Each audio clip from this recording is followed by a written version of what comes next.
dalang mga posibilidad ng tagumpay o kabiguan, ng ligaya o lungkot. Kaya marapat lamang na tanggapin si Jesus bilang tagapagligtas at Panginoon. At matapos yun ay panariwain ang katapatan at paglapit sa Kanya bawat araw o day by day. Ang day by day ay naglalayong umalalay sa pang-araw-araw na pamumuhay. Narito po si Kuya Ed Lapis sa mensaheng pinamagatang Surviving Bereavement.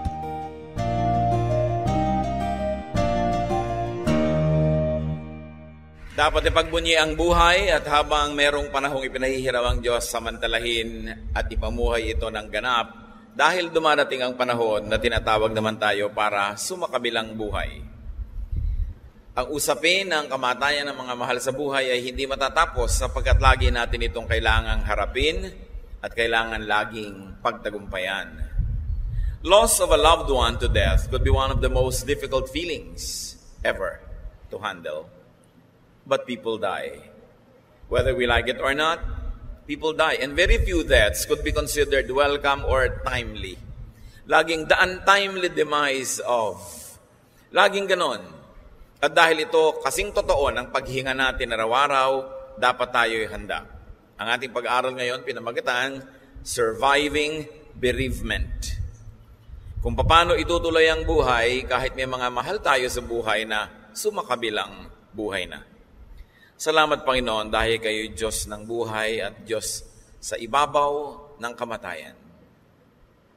Kayo ang Diyos ng lahat ng panahon, ng pagsilang at ng kamatayan ng tao. Patawarin niyo po kami sa mga kasalanan namin at gawin yung dapat kami na lumapit sa inyo ngayon. Purify our motives. Linisin niyo ang puso namin at pati mga karumihan, Lord, ay alisin niyo. Patawarin niyo po mga kasalanan namin. Kung may iba pa kaming hangarin sa pagpunta dito, bukod sa isang wagas at tunay na pagsamba, linisin niyo ang aming mga puso, Panginoon. Cleanse our hearts, purify our motives, and enable us to hear your voice. Nawa, kalakasan mula sa inyo, pagpapalang mula sa inyo ang aming mata mo. At kami naman, Panginoon, maibigay sa iyo ang aming wagas sa pagsamba, aming mga awit, ang aming mga handog, maging ang aming mga pasalamat. Panginoon, kayo po ang siya maghari. Lukuban niyo ang presensya niyo, Panginoon, ng lugar na ito, lalong-lalo ang aming mga puso. And be the speaker. Speak from your throne of power and authority. We ask you to be the speaker, O Father. Use your servant only as your instrument, and may your will be done. Quiet our hearts, restore our strength, restore our spirit, O God. Protect us from harm, from evil men and from evil spirits, and may your name be glorified. In the name of Jesus, who is life and King over death, we pray with thanksgiving. How do you survive bereavement? May asawa ka, mahal na mahal mo, biglang binawi. May anak ka, na siya na ang lahat-lahat halos sa'yo. May magulang kang mahal na mahal, kaibigan, sweetheart. Paano hinaharap ang isang bagay na napakasakit pero bahagi naman talaga ng buhay? At higit sa lahat, paano ito haharapin ng may tibay ng loob na hindi naman nagmumukhang binabaliwala mo yung sumasakabilang buhay? How do you get on with life without making it appear that the one who departed never really mattered? Facing death of a loved one should be done before it comes. Bago pa sumakabilang buhay ang mahal natin, dapat harapin na natin yung katotohanan na mangyayari yon. Ang hindi lang natin tiyak, kung mauuna sila o tayo. But definitely, darating yon. Accept death as part of earthly life. Dahil tayo'y nandito sa lupa, walang permanente sa sitwasyon dito, at salamat na lang at wala dahil napakaraming imperfection ng buhay. Hebrews 9:27, people are destined to die. Ang lahat ng tao, banal man o makasalanan, bata man o matanda, ay maaaring harapin ito anuman ang oras. So we learn and appreciate the Bible's teachings on death. Kung gaano natin pinapahalagahan ang mga pangako ng Diyos, ang kanyang pagbibigay ng ginhawa, kaligtasan, ganon din ang pagpapahalaga natin sa teachings of the Bible on death. Genesis 3:22, dadalawa pa lang ang tao sa eksena dito, ay nagpasya na ang Diyos na ang tao ay magwawakas ang buhay na panglupa. And the Lord God said, the man has now become like one of us, knowing good and evil. He must not be allowed to reach out his hand and take also from the tree of life and eat and live forever. Sabi ng Panginoong Diyos, natuto na ang tao na hindi niya dapat na matutunan, nilampasan na niya ang kanyang hangganan, kinain niya ang pinagbabawal na bunga, hindi na siya dapat payagang kumain pa mula doon sa puno ng buhay na walang hanggan. Kaya pinabantayan ng Diyos ang puno na ito, the tree of life, so that Adam and Eve could not pick of its fruit and live forever. Earthly life is imperfect. It should end. And it should be changed so that it would move on to eternity. Sa ating imperfect state, sa kalagayan natin na narumihan, naliko, nagkamali, hindi papayagan ng Diyos na sobrang humaba ang ganitong uri ng buhay, na punong-puno ng kasalanan, ng mga kasakitan, ng mga hirap ng loob. Kaya tinalaga niya na kailangan hindi mabuhay habang panahon ang tao na nakatira sa katawang lupa. Psalm 90 verse 10, our days may come to 70 years or 80 if our strength endures, for they quickly pass and we fly.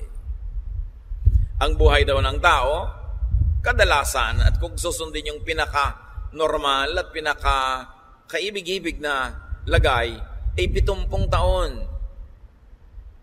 Pero sabi, kung malakas ang tao, maaaring abutin siya ng 80 taon. Kaya anumang araw ng lampas ay 70 taon, bonus na. Yung iba naman, namatay ang magulang, 120 years old na, talagang ayaw pang bitawan. Panahon na. Yung nga mga iba, hindi ba lang nakaka-10 years old o 5 eh. Iba-iba. Kaya ang pagmamahal natin dapat sa ating kapwa, ibigay mo na ngayon kasi hindi mo alam kung bukas nandyan pa siya. Sumasayaw ka sa Panginoon, kumakanta ka sa choir, nagtuturo ka, ituring mo itong tugtog na ito, itong sayaw na ito, itong pagkanta mo na, baka huli mo na dahil pwede talagang huli na.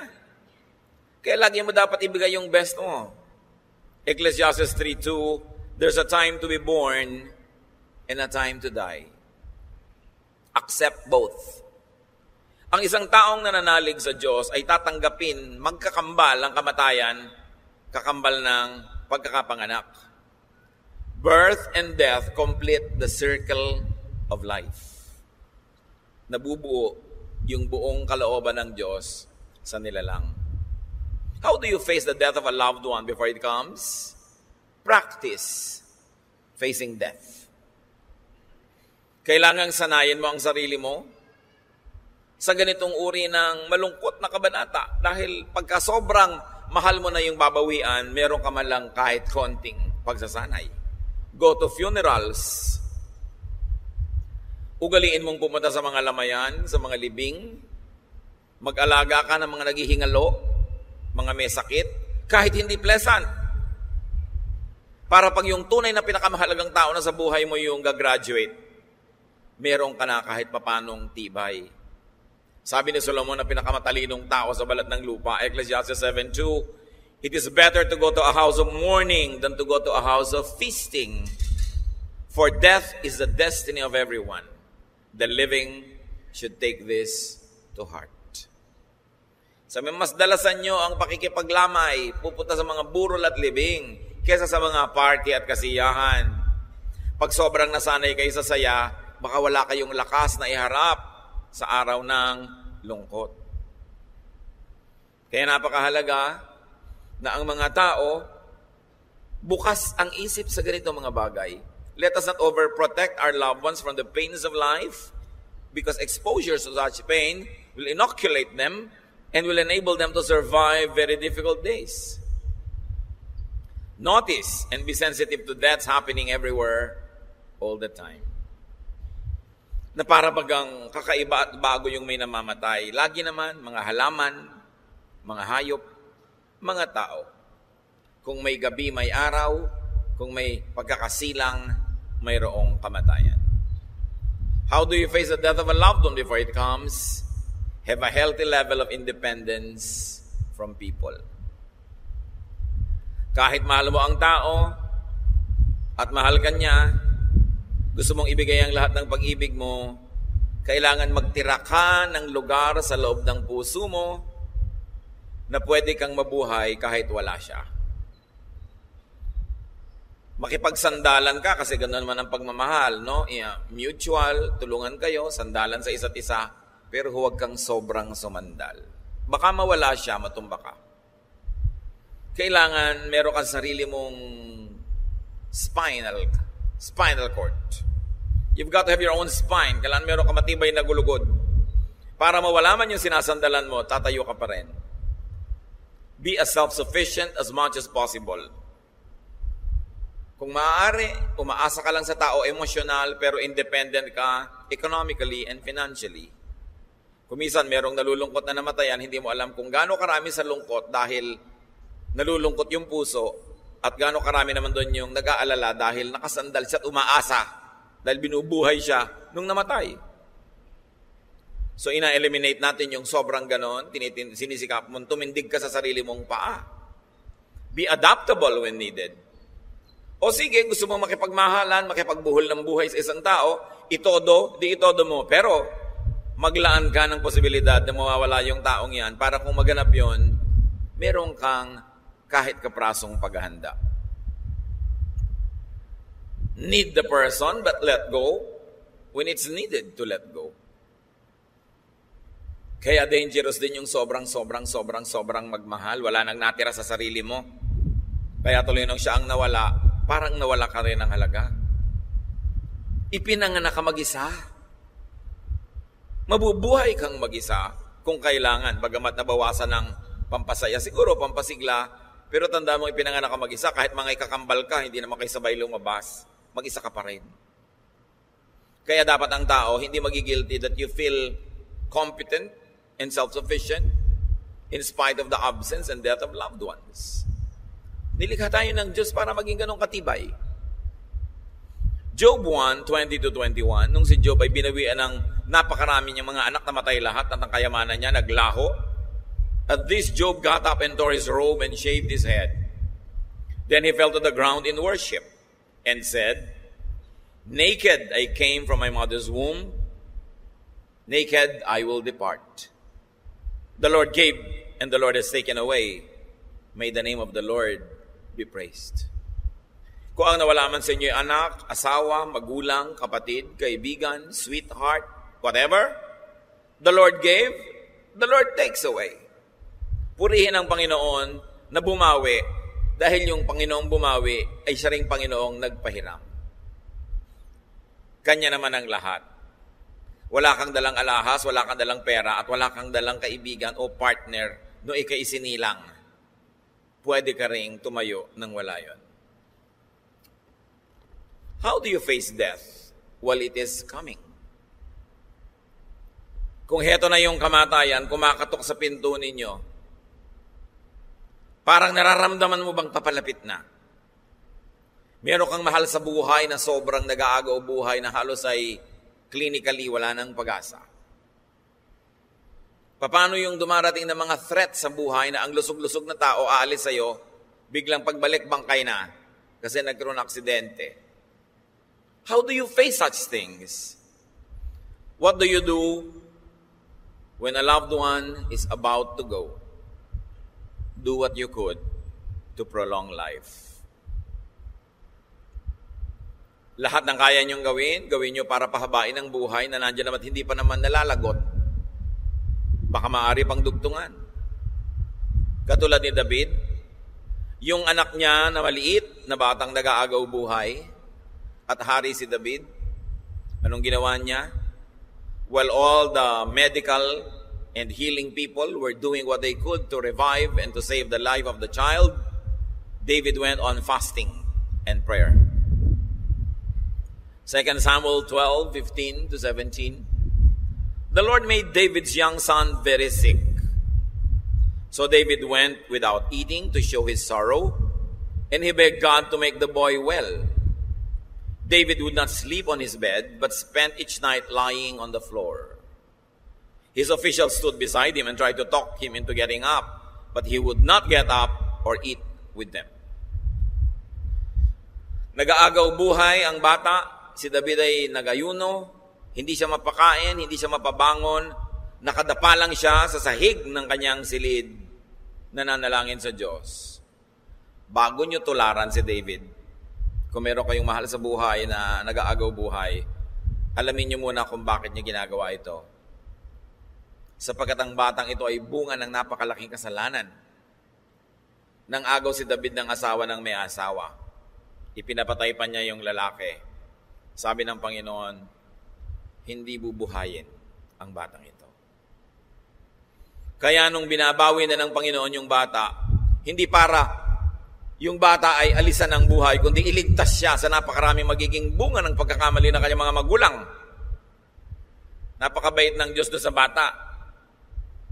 Tutal, sa kanya naman babalik. Sabi niya, hindi papayagang humaba ang buhay. Kasi David, sobra ang pagpapahirap sa sarili, ang pag-aayuno, ang lungkot na ipinakita sa Diyos dahil sa feeling lang niya, kasalanan niya, kaya nagkaganon. So hindi nyo kailangang kopyahin to kung hindi naman kayo ang kasalanan kung ba't naghihingalo yung nanay nyo. Huwag kayong kopya ng kopya din. But anyway, there's something that David did that we could do. Pray. Petition God. Do what you must. Kailangan. And minister with medical attention and healing. Kaya niyong ipagamot, ipagamot. Marami kayong mga anak, huwag kayong maghili-hilian kung sinong gagastos. Ilaban ninyo ang buhay na magulang nyo. Para kung nabawi, sa kabila ng ginawa nyo, wala kayong daladalang bigat sa inyong kalooban. What do you do to prolong life? Feed the person. Kung anong dapat niyang ipakain. Pagpahingahin, lahat ng practical na pwedeng gawin. At bago pa man siya maghingalo, at lalo't kung naghihingalo, give love, attention, comfort, and happiness. Kung ang inyong pasyente ay sobrang may sakit, hirap na, nabubuhay lang sa dami ng machines, talaga namang lahat ng medical opinion na expert ay sinabing kung hindi lang sa mga machine na to, hindi na siya mabubuhay, you might want to consider thinking of quality of life. Buhay nga siya pero hindi kayo makausap dahil ang subo-subong tubo, ang dami. Buhay nga siya pero nakahiwalay naman, naka-isolate dahil ayaw ipalapit ang mga doktor. Pwede niyo sigurong isipin na ipatanggal na natin lahat para kung ano man nalalabing oras niya, masabi naman ang gustong sabihin, mayakap man lang natin, mahalikan natin. May panahon na inilalaban mo, may mga panahon na ibinibigay mo na talaga at binibigyan mo na lang yung nalalabing oras ng highest quality of life. Pero lahat yan pinag-iisipan bago dumating yung oras. Kasi pag nandun na yung oras, nakakalito na. Dapat na pag-isipan na bago mangyari ang ganung mga bagay. So give your most. Do your best. Leave no room and make no room for regrets. How else do you face the death of a loved one while it is coming? Have and get support. Lahat tayo, kahit ikaw si Superman, kailangan natin ng physical, emotional, social, and spiritual support. That's why it is important to have friends. Friends divide our sorrow. Kailangan pinapahalagaan mo ang mga kaibigan mo. Hindi mo nililimot. Inaagaw mo na sandali ng oras mo, ng iyong quality time, na ikaw ay malusog, ikaw ay masaya, hindi yung pagkalang ikay malungkot, tsaka walang maalala, bagamat pwede pa rin naman. Pero iba na yung binibigyan mo lagi ng lugar. And it is important to be friends with relatives. Kasi kumisan kahit kamag-anak mo, kung kalaban mo naman, hindi kayo makakapagbigay ng ginhawa sa isa't isa. John 11:19, nung namatay si Lazarus, kapatid ni Martha at Mary, many Jews come to Martha and Mary to comfort them in the loss of their brother. Mabuhay ka, kapatid, sa paraan na kung mamatayan ka naman, may makiramay sa'yo. Hindi yung sabi pa ng mga kapitbahay, buti nga. No? Kawawa naman yung libing na yan, wala man lang nakikipaglibing. Yung mga ganun makadinig mong comment. Para ang haba-haba ng buhay mo, wala ka man lang ipinakisama. Wala man lang nakikiramay. Kaya kasama yun sa paghahanda natin. Luke 7:12, as Jesus approached the town gate, a dead person was being carried out, the only son of his mother, and she was a widow. And a large crowd from the town was with her. Ang laking ginhawa nun. Kung kayo yung namatayan, allow people to minister to you. Huwag na kayong maglakas-lakasan, magtibay-tibayan. Bagamat may pinipili tayong kaharap, we allow who will see us to cry. We allow who will see us to break down. But let people minister to you. It will help you. And very importantly, how do you face the loved one of somebody, the death or the very impending death of a loved one? Commit the person to God. Dapat bago pa nga siya dumating sa point na yun, i-commit mo na sa Panginoon. Kung dapat mong sabihan tungkol sa kaligtasan at turuan mo na. Hindi kung kailan yung tao nag-aagaw buhay pinipilit maghabol ng hininga, doon ka pa ngayon magpapa-accept, although mabuti yun kaysa hindi. Pero dapat agahan na, ituro na agad ang kaligtasan habang may oras. At kung kailangan at hinihila na siya ng kabilang buhay, let go.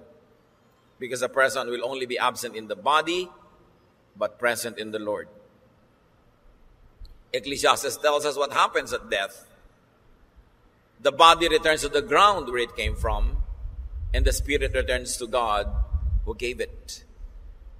Bumabalik sa Panginoon ang espiritu. Tiyakin natin na habang nabubuhay yung tao ay kumilala sa Diyos, magpasakop sa Diyos, tanggapin si Jesus sa Panginoon tagapagligtas para wala tayong agam-agam. Kung sakasakali mang bawian ng buhay, nalulungkot ka lang, pero meron ka namang kapanatagan na yung espiritu bumalik sa Diyos. Si David na kanina ibinasa natin, ilang araw na nagayuno, hindi tumayo, hindi kumain, hindi naligo, nandun lang. Ngayon biglang namatay pa rin ang bata. Anong gagawin ni David? Nag-alala ang mga katulong. Sabi nung buhay yung bata, hindi natin yan mapatayo. Ano pa ngayong namatay? Wala ngayong makapagsabi ng balita. 2 Samuel 12:18-23. After the child had been sick for 7 days, he died. But the officials were afraid to tell David. They said to each other, even when the boy was alive, David wouldn't listen to us. How can we tell him his son is dead? He might do something terrible. Ganun ang pag-aalala nila. Nung buhay pa, hindi natin mabigyan ng ginhawa, ngayong pangpatay na, ano kaya gagawin? Bulong-bulungan sila, tahimik na tahimik, nakahalata si David. Verse 19, David noticed his servants whispering, and he knew the boy was dead. Did my son die? He asked his servants. Yes, he did, they answered. David got up off the floor. He took a bath, combed his hair, and dressed. He went into the Lord's tent and worshiped. Then he went back home. David asked for something to eat, and when his servants brought him some food, he ate it. His official said, what are you doing? You went without eating and cried for your son while he was alive. But now that he's dead, you're up and eating. David answered, while he was still alive, I went without food and cried because there was still hope. I said to myself, who knows, maybe the Lord will have pity on me and let the child live. But now that he's dead, why should I go without eating? I can't bring him back to life. Someday I will join him in death, but he can't return to me. Nagulat yung mga tauhan. Akala nila siguro, magwawala, hihimatayin, tatalon sa bangin, maglalaslas ng pulso, lululo ng talabang kasama yung shell para magpakamatay. Aba, bumangon, naligo, nagsuklay, at nagbihis. Sumamba, umuwi at nagpaluto at kumain ng may gana. Bakit po ganyan ang gawa nyo, kakaiba? Nung buhay pa, di kayo makausap. Ngayon kung kailan pa namatay, tsaka kayo ngayon sumigla. Sabihin, nung buhay pa, pwede pang ilaban. Ngayong nawala na, ano pang magagawa natin? Ginawa ko ang lahat habang buhay. Ngayong namatay, ano pang gagawin ko? Kailangan ituloy ko yung buhay ko. Darating ang panahon, sasama ko sa kanya sa kamatayan, pero hindi ko na siya mapapabalik dito. Nakita niyo yung point, mga kapatid? Kung kayo yung namatayan, liba na lang kayo yung pumatay. Pasiglahin niyo sarili niyo. Do a David. Sikapin yung maligo, magpahinga, sumamba, kumain. Hindi inaabutan mo, hindi ko po malulon. Ibuka mo yung lalamunan mo at lulunin mo dahil payat na payat ka na. Baka sumunod ka. Diba? Pilitin mo. Kailangang ibangon mo yung sarili mo. Total, ginawa mo naman ang magagawa mo nung buhay pa. Ano pang magagawa mo ngayon? Gusto mo sumama? Hindi naman pala. Kainin mo ito. Diba? Pasiglahin mo ang sarili mo. Dahil wala na tayong magagawa tungkol dyan. Lalo kung ikaw ay nanay na may mga anak pa, tatay na may mga anak pa, may mga gagawin ka pa sa buhay. Aba, tibayan mo loob mo. Nakahiram ka ng mahal sa buhay ilang taon, nabawian ka, pasalamat ka, and then get on with life. Sabi ni David, ano man ang gagawin ka, wala na. So you, let go. Close the chapter. Be healthy and strong, physically, emotionally, spiritually. And then have and get support. Ayan na naman yung support. Don't be in denial. Yung mga iba nagtitigas-tigasan ng loob eh. Nalulungkot ka, ipakita mo. Yun naman kasi mga nakikipaglamay, walang inaantay kundi kailan kaya iiyak. Lalo pag may anak na galing abroad o asawang galing abroad, heto na yung burol, dumating yung galing abroad, lahat nakatingin. Inaantay nila, anong gagawin ng bagong dating? Diba? Kung kayo yung kapitbahay, kayo yung mga hindi naman malalapit na kamag-anak and close friends, may matagal lang nakaburol, ngayon lang dumating yung isang member ng family dahil nasa malayo, lumayas-layas kayo doon sa sala o sa burulan. Give space. Huwag kayong umosyoso na para kayo nanonood ng shooting. Bigyan nyo ng panahon yung pamilya kung gusto mang may gawin, lumungkot, o sumaya, whatever it is. Give them privacy. It's a very sacred moment when a loved one is seeing the dead body for the first time. Try not to be there unless you will give support or you're really part of the family. Respeto. Hindi usyoso. At kung naman namatayan, hindi naman minamaliit natin yung pagmamahal mo doon sa namatay. Hindi naman sa binabaliwala natin ang yung lungkot. Pero kung ikaw yung namatayan, fill the empty space with someone and with something else. Hindi ka pwedeng magluksa for life. Dapat may wakas. Kaya nga may laglag luksa. May babang luksa tayong kaugalian ng araw. No?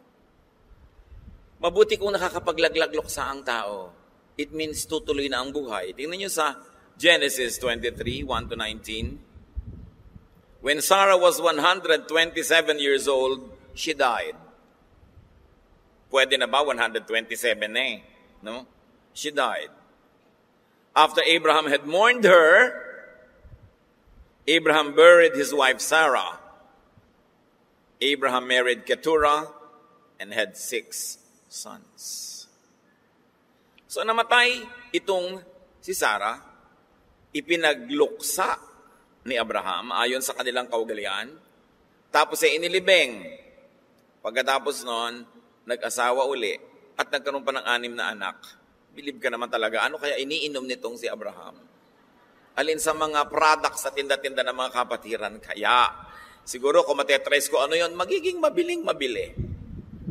Kaya tanda-tanda na nung nagkaanak, eto, nakaparang-alawa pa.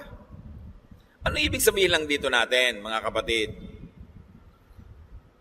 Kung ikaw yung namatayan, kailangan magluksa ka kung gusto mo, pero kailangan ka maglaglag-luksa. sa lalong madaling panahon. O ngayon, kayo yung mga anak nung namatayan, nung nabiyudo o nabiyuda, kayo yung mga kapitbahay. Payagan nyo naman na maglaglagluksa yung tao. Ano gusto nyo, magluksa forever? Yung mga chismosa pa. Alam mo, iisang taon pa, bakit may kasama nang naghahalo-halo si kumare? Inggit lang kayo siguro. Mabuti nga kung 6 na buwan, meron na. Diba? O 3 buwan. Huwag lang naman mga 2 days. Ayaw nyo ba makarecover siya? Anong gusto nyo? Malungkot siya forever? Ang lupit ng tao. Chichismisin agad yung, byuda naman. Ano ba naman pakialam mo sa byuda? Diba? Ngayon, yung mga anak, may natural na selos kasi may loyalty sa tatay, kung yung nanay nila yung natira. Pero dapat may loyalty din kayo sa nanay. Ngayon yung tatay nyo, sumakabilang buhay na, ano bang loyalty yung kailangan niya mula sa inyo? Yung nabubuhay yung ina o ama na nabiyudo o nabiyuda, ang higit na nangangailangan ng loyalty at support nyo ngayon. Lalo't kailangan niya ng kahit konting pagtingin. Ano naman ang masama nun? No? Meron namang naghihingalo na ha, matapos siyang makasama ng 57 taon at inalagaan ng 6 na buwan. Naghihingalo, pasusumpain pa yung asawa, huwag mo ako papalitan. Maawa naman kayo sa mabubiyudo, ayaw nyo na ba siyang malibang? Kayo talaga yung una, original, wala nang papalit sa inyo, pero ayaw nyo na ba siyang guminhawa at sumaya uli kahit sa piling ng iba? Total, patay na kayo. Diba? So, napakahalaga na yung buhay, ipamuhay mo ng todo. At pag nagwawakas na, ibigay mo na sa Diyos. Ngayon, kung gusto mong kasama ka pa nung asawa mo ng matagal, ay alagaan mo yung buhay mo. Pahabain mo, kumain ka ng tama, mag-diet ka. Kasi kung talagang pag namatay ka na, hindi ko minamalit ang kamatayan, pero ito'y totoo, sabi sa Biblia, puwera ka na. So hayaan mo na yung buhay nung natira, tumuloy. Ecclesiastes 9, 5-6. The dead know nothing, even the memory of them is forgotten. Their love, their hate, and their jealousy have long since vanished. Never again will they have part in anything that happens under the sun. Kaya iba nagigilty, no, kung baka mag-aalit si Papa kung mag-aasawa ko uli. Hindi na niya alam. Dahil nasa kabilang daigdig na siya. At kung pagdating mo doon, inaasahan mong kayo pa rin, sabi ni Jesus, no, in the next life, people don't marry. They are like angels. So, payagan mo naman na guminhawa pa yung tao kung siya yung naiwan. Hayaan natin yung mga tao na pinahahaba pa ng Diyos ang buhay, maging makabuluhan pa, makulay yung natitira, at hindi natin sila ibibilanggo sa ating selfishness. Yun ang tunay na pagmamahal. No? So how do you face this difficulty? Live life to the fullest. And when your life is about to end, let it end. Just don't end it yourself. Kung gusto ka ng Diyos na patayin, kayang-kaya ng Diyos, huwag mong sikaping patayin ang sarili mo. Huwag kang makialam. No? Diyos ang nagbigay ng buhay, Diyos ang babawi. Dapat hindi ikaw. At lalo namang hindi mo dapat patayin yung iba dahil ikaw ang nag-Diyos-Diyosan. Hindi naman ikaw may bigay ng buhay, ikaw ang magkukuha. Mali yun. Kung ibinigay, tanggapin. Kung binawi, isole. Pero huwag tayong makialam sa proseso noon. Ang tungkulin ng isang taong buhay, papahabain ang buhay niya. Hindi pa iksiin. Alagaan yung buhay na ibinigay ng Diyos. May loved one ka o wala, may mama ka o papa o wala, meron kang kakampi o wala, kailangan ka mabuhay. Kasi binubuhay ka pa ng Diyos. Ang dunong-dunong ng Diyos, so alam niyang dapat kapag mabuhay, alam nga namang mas marunong ka pa sa Kanya na binubuhay ka pa niya, gusto mo na mamatay. Kailangan maging masunurin ka sa Diyos. And then let go when it's time to go. Ecclesiastes 4:9-12. You are better off to have a friend than to be all alone, because then you will get more enjoyment out of what you earn. If you fall, your friend can help you up. But if you fall without having a friend nearby, you are really in trouble. If you sleep alone, you won't have anyone to keep you warm on a cold night. Someone might be able to beat up one of you, but not both of you. As the saying goes, a rope made from 3 strands of cord is hard to break. So what is Ecclesiastes telling to teach us? Sikapin nyo na meron kayo talagang mga karamay, kaibigan, kasama sa buhay. At kung ikaw hindi mo na masasamahan itong si mahal mo, hayaan mo nang may ibang sumama sa kanya para di naman siya kawawa. Yan ang tunay na mapagparaya at tunay na malasakit. So ihahayaan mo na lang bang mag-isa yan? So, sabi nga nung kanta, keep another one in line. Someone's gonna leave, somebody's gonna stay behind. Put a little love away. Hindi ito ibig sabihin may asawa ka, may number 2 kang nakaabang, baka mamatay yung number 1 para may reserba. Ibig sabihin lang, put a little love away. Huwag mong ilagay lahat ng pag-ibig sa iisang tao lang. Dahil pag nawala yung taong yun, wala ka ng ibang namahal, walang ibang nagmamahal sa'yo, nakakabaliw yun. Kailangan may special kang mahal, marami kang binibigay sa kanyang pagmamahal, pero nagbibigay ka pa rin sa iba. Para kung may mawala man alin sa mga yon, may natitira, nakasama ka sa buhay at karamay. Don't put all of your eggs in one basket. Mga nag-aasawa, huwag nyo kakalimutan may magulang kayo na dapat nyo pa rin patuloy na mahalin. Hindi inilipat nyo na lahat sa asawa nyo na parang nalimot nyo na meron kayong mga magulang o meron kayong mga kapatid. Kailangan hati-hati. Malaki ang puso ng tao na ibinigay ng Diyos, maraming cash ang tao pero mahalin. Hindi lang isa. So dapat marunong ka rin magmahal ng kaibigan, kapitbahay, may pagmamahal ka sa bayan, may pagmamahal ka sa kalikasan. Because God is love, there is so much love in our hearts, and there are so many things and so many people that we can love without stealing from one to give to the other. There is enough love to go around. So do not put all of your love in just one heart. Ano pang lesson sa atin mga kapatid? Be a friend to the bereaved. Yung namatayan, bigyan natin ng special attention. Hindi lang during the lamay and the libing. Ang tunay na sakit ng kamatayan ganyan, dumarating pagkalibing. Pag wala na yung mga ilaw, wala na yung mga tao, doon nararamdaman.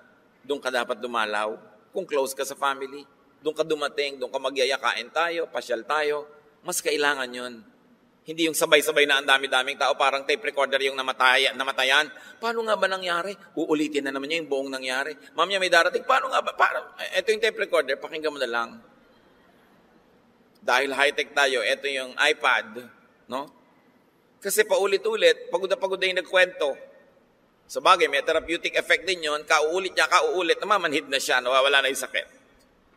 Pero kailangan ka, kung tapos na yung napakaraming taong dumarating. Romans 12:15, rejoice with those who rejoice, mourn with those who mourn. Makipagsaya sa masaya, makipaglungkot sa nalulungkot. Alam niyo ang magandang goal sa buhay? Yung iba, anong kailangan? Humahanap ako ng gimmick, makahanap ng happening. Humanap kayo ng madadamayan. Sino ang pwedeng damayan ngayon? Malakas ako ngayon, masaya. Meron akong love to give. Sino ang pwede kong damayan? It's a very godly mission. And to those who will graduate ahead of loved ones, as we have already said, let and make those who survive you get on with life.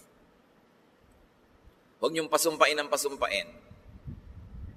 Meron akong kilala, meron siyang girlfriend.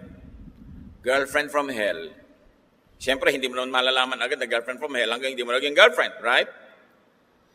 Botong-boto sa kanya yung nanay ng girlfriend from hell. Eto na ngayon po kamo, na-hospital ang nanay at nag-aagaw buhay. Sa takot ng boyfriend, napasumpain siya ng nanay na, pakakasalan mo ang anak ko. Hindi dumalaw hanggang hindi ko mataos ang matanda. Namatay nga ang matanda o dinaligtas. Kasi ang mahirap yung ibang namamatay, pinapakialaman nila pati yung mabubuhay, pasusumpain ka. Siya kaya-kaya siguro sumumpa dahil namamatay na nga siya. Yung mabubuhay pa, ang dami pang maiiba sa timpla ng buhay nun. Ba't mo papasumpain? Unfair. So kung kayo yung maghihingalo, huwag kayong magpasumpa kung kani-kanino. Kuya, anak, mamahalin mo lahat ng mga kapatid mo. No? Susumpa ngayon si kuya. Yung mga kapatid pala, mga spoiled, mga batugan, mga tamad, wala nang sabi, hoy, sumpa mo kay nanay, kuya. No?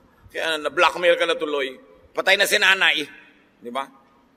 Hindi na niya alam. Pwede na ako makalaya dahil abuso kayo sa akin. Di ba? Kaya be fair, kahit ikaw yung namamatay, huwag ka masyado magdrama. It's not so special. Everybody dies. So you're not a very special case. It's only a matter of time. Kailangan fair ka pa rin.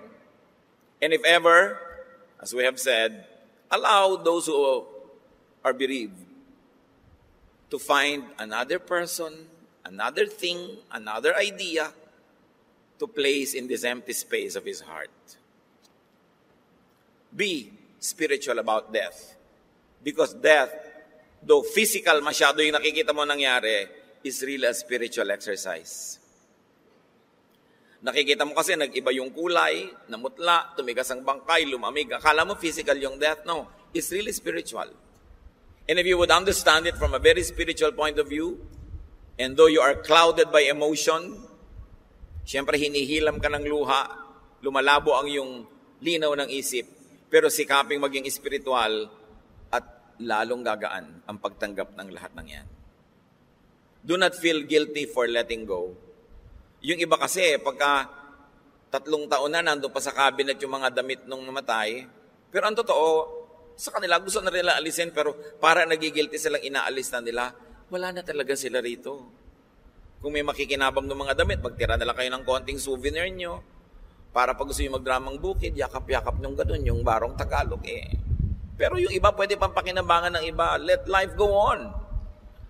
Mas nabibigyan natin ng magandang alaala yung namatay kung pinakinabangan ng iba yung gamit niya kaysa nandyan lang lahat, nakatambak. At nalulungkot ka naman ito yung nakikita mo. Wala na yatang lulungkot pa yung may kasama ka napakatagal sa kwarto at sa papasok ka, pag namatay siya, nag-iisa ka na, tapos yung mga damit niya nandyan pa rin. Mahirap talaga yung kaya kailangan sinusuportahan natin talaga yung mga namamatayan. But live when alive and die when you must. And allow others to die because death is not the end. Death is only the beginning of our eternal life with the Lord. Comfort each other with His words. At hindi ito pa consuelo de bobo. Ito'y totoo. Lumalabo ang kahulugan nito pag ikaw yung namatayan kasi ang nangunguna yung damdamin at hindi masamang may damdamin, bigay din niya ng Diyos. Pero sikaping ihanda ang loob para matanggap yung hindi naman pwedeng iwasan. Naman namin. Nilalapit namin sa iyo ngayon ang aming mga kapatid na maaring matindi ang pagkalungkutan, ang pagluluksa. Di namin nais maliitin ang lungkot ng kapwa. At hindi namin pwedeng i-assign sa iba ang feeling na iniisip namin dapat feelings nila. Turuan mo kaming maging maunawain sa mga nalulungkot. Habang kami naman, Lord, turuan yung maging supportive. Turuan nyo rin kaming maging matibay, malakas, para kung kami naman ang humarap dito sa napakahirap na panahon na may mahal sa buhay kang mabawi. Sa iyo kami humanap ng lakas. Sa iyo kami sumandal. Sa iyo kami umasa. At nawa, kami maging pagpapala sa ibang labis na nalulungkot. Ang isang pinakamabuting paghahanda sa kamatayan ng mahal namin sa buhay ay yung mahalin na namin sila habang sila'y buhay para wala kaming pagsisihan pag sila ay umalis na. Turuan mo kaming lalong maging mapagmahal. Teach us to be more expressive, to be more loving, so that we will have no regrets when loved ones join you in eternity. Magbulay-bulay tayo mga kapatid, ilapit natin sa Diyos sa ating mga puso. Kung ano man ang personal na leksyon na ibinigay sa atin ng Panginoon, angkinin, tandaan, at gamitin tuwing kailangan. Ama, sa amin pong sandaling pananahimik, bigyan mo kami ng personal lesson and challenge, kalakasan, pagpapatibay, even a sense of ministry and mission to those who are bereaved. Magbulay-bulay tayo sumandali sa presensya ng Espiritu ng Diyos.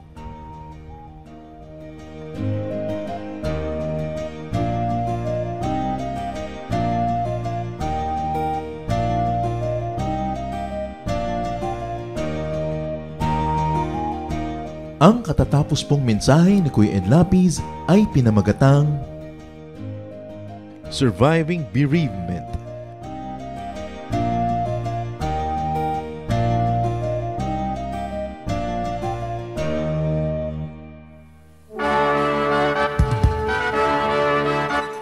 Halina't sama-samang sumamba at magdiwang sa Day by Day Jesus Celebration kasama si Kuya Ed Lapiz.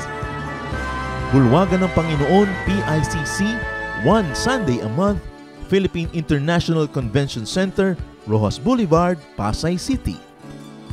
All other Sundays, sa mga day-by-day mini bulwagan ang pagtitipon. Para sa buwan ng Nobyembre, gaganapin ito sa November 3, 2024. 8 a.m. ang First Jesus Celebration, 10 a.m. naman ang Second Jesus Celebration. Para sa iba pang detalye, bisitahin ang ating official Facebook page, Day by Day Friends.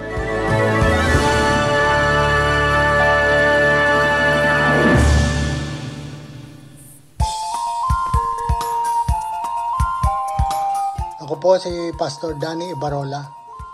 Inanyayahan po namin kayo na dumalo at makasaya sa Jesus Celebration sa ating Day by Day Metro East tuwing linggo, 9:00 ng umaga sa Cinema 7, Level 4, Robinsons Metro East, along Marcos Highway sa Pasig City, katabi ng Santa Lucia.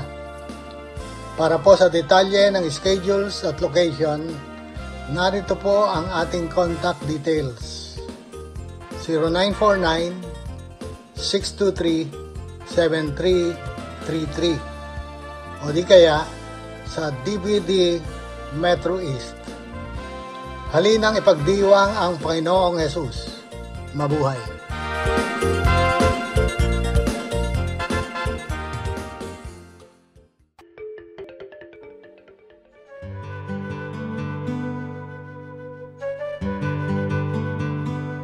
Saan galing ang salitang kundiman?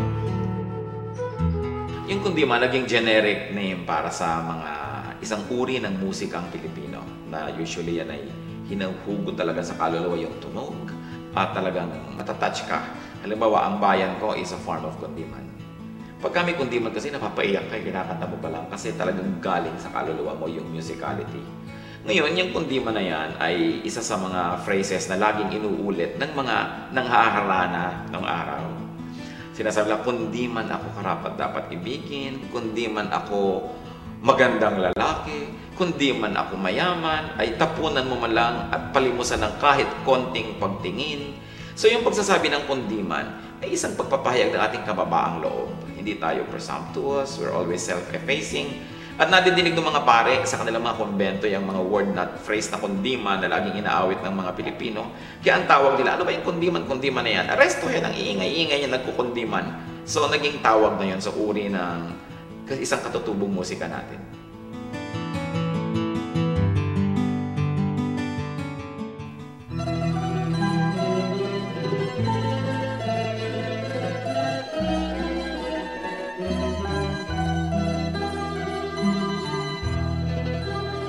O Diyos, kayo'y aming pupurihin.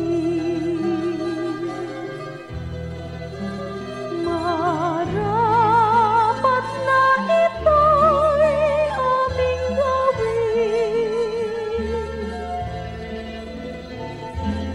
Ang inyong gawa sa amin ay namamasdan.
Oras na po para pansamantalang magpaalam ang programang Day by Day.